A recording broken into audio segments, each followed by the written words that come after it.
Frank Gallagher is the narcissistic, alcoholic, and I mean this with air quotes, patriarch of the Gallagher family.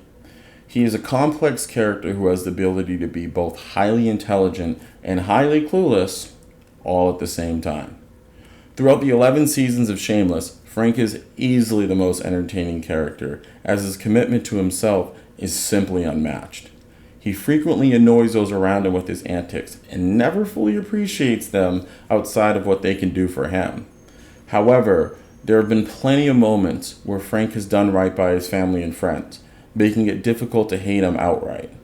This is where his complexity shines through the most. Despite all of his bad behavior, Frank has found a way to bond with all of his children at some point or another. Though these moments show the type of father Frank could be if he were a bit more committed to being one, his far stronger commitment to alcohol and himself always prevents him from turning that proverbial corner and being the father his dysfunctional family has always needed. There is something that needs to be squared away first. Frank Gallagher is one of the clearest examples of how narcissistic personality disorder manifests. Narcissistic personality disorder is a mental condition in which people have an inflated sense of their own importance, a deep need for excessive attention and admiration, troubled relationships, and a lack of empathy for others. Check, check, check, and check. Now listen, I'm not a psychiatrist and technically can't diagnose someone, but if this man is not a narcissist, then no one is. Point blank, period. There's nothing Frank won't do to get what he wants. There simply are no red lines whatsoever. Where do we start? He once convinced Carl, his son, that he had cancer. Granted, if Carl was just a little bit smarter, this probably wouldn't have worked. But he did this in order to potentially cash in on the sympathy associated with cancer patients, such as like the Make-A-Wish program. Frank once pretended to be sexually attracted to his illegitimate biological daughter, just so he could convince her to give him a liver when he was suffering from liver failure that he definitely deserved.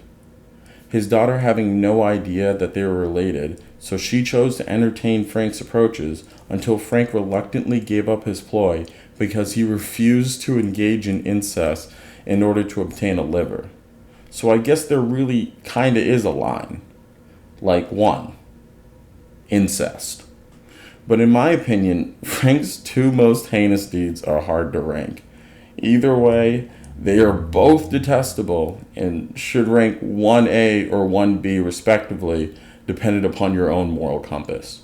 Now, if you like content like this and would like me to make more character analyses in the future, take a moment, like and subscribe, and we can get back to the video. Around episode 3 of season 2, Frank was trying to convince Dottie, one of the non-recurring characters of the show, that he genuinely cared about her by doing work around her home and being helpful overall. Only doing so, of course, because he became aware of the fact that she needed a new heart, and without one, would pass away without being able to fully capitalize on the pension she would receive from years of working in the government. During this incentive-driven charity that Frank was bestowing upon Dottie, he answered Dottie's pager that had the sole purpose of alerting her when, or better yet, if, a heart became available while she was in the shower. As luck would have it, there was a heart available. So instead of doing the only thing that would not make you a narcissistic sociopath, he simply chose to stick with the plan and lied about Dottie dying to the first responder so she could, well, actually die. Frank was so committed to convincing Dottie to give him her pension plan, something that thankfully did not happen, that he literally prevented her from receiving life-saving medical treatment. And to top it off, he later pumped her to death for a few $1,000s. I can't believe I'm about to say this, but Frank may have done something worse than preventing life-saving medical care and later performing penal-assisted suicide for that same person. In season 1, when Fiona and the rest of the Gallagher clan were fed up with Frank's alcoholism and inability to think of anyone besides himself, and made their frustrations known, Frank responded to their justified anger by calling Child Protective Services and making known the terrible conditions the children were forced to live in. You know, the conditions he forced them to endure through his pure and utter neglect of them. Worse yet, when the kids were eventually taken by Child Protective Services during a random home visit, he, one, pretended he had no connection to the visit that took them away. But even worse, two, he attempted to negotiate with Fiona, a way to get the children back in exchange for conditions off the backs of the very children he abandoned and caused to be taken into protective custody. There are no words to describe how much of a vile and detestable character William Macy played for 11 seasons. Just none. His acting was just simply too good. I personally believe a lot of Frank's schemes are successful because he possesses a high level of intellect. Now, with this intellect, he still manages to be oblivious to his everyday nonsensical selfishness. But still, he often finds an eloquent justification for said selfishness. He once suggested that sobriety was a fool's game. This was something that I thought was stupid at first. But when I took a second to think about it, Frank lives such a carefree life. He mooches off people, he drinks to his heart's content, and even though there are scenes that suggest Frank does enjoy luxury, he has shown that he's willing to forego those things if it means that he can avoid the rat race that we've all seemingly have bought into as a better way of living. Now, there are far too many examples of Frank waxing poetic on why his selfish behavior is justified, but at the end of the day, they all reveal some truth about the human condition and how there are some truths or contradictions that are understood but very rarely acknowledge and challenge the way Frank challenges them through his everyday self-serving behavior.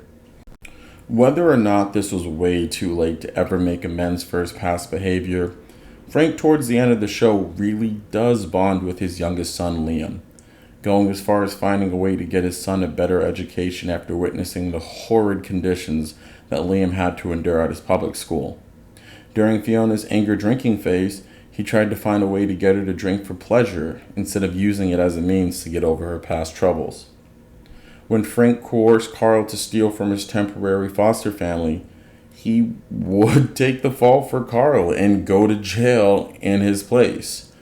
Now, oftentimes he appeared to be the only person in support of Debbie, even if it was a little bit misguided. And who can forget the time that he saved his entire family from the random drug dealer who Monica stole meth from, and then bequeathed to them as some odd form of inheritance. But what most likely fully turned Frank into the narcissistic and sociopathic character that he is his love of alcohol. It could be speculated that if Frank never found alcohol as a way to cope with his horrendous childhood at the hands of his mother, and I mean especially at the hands of his mother, that woman was a menace, and father, he could have been a much better father himself, or better yet, would have stayed away from Monica altogether. I think this theory is supported by a statement that Lip makes during the first season in episode 8, when Frank is promised $3,000 in order to quit drinking for 2 weeks. During this time, Frank was actually being a good father to his children. He's even seen playing the piano for Carl and Debbie, a performance that Lip is unconvinced by, not because he was being the cynic that he always was, but because he's seen this same scenario play out before. And in that scenario, he was the younger sibling, happy to meet the best version of Frank, but later disappointed to find out that it was just temporary, that he, nor anyone else, will ever be loved by Frank the way Frank loves alcohol.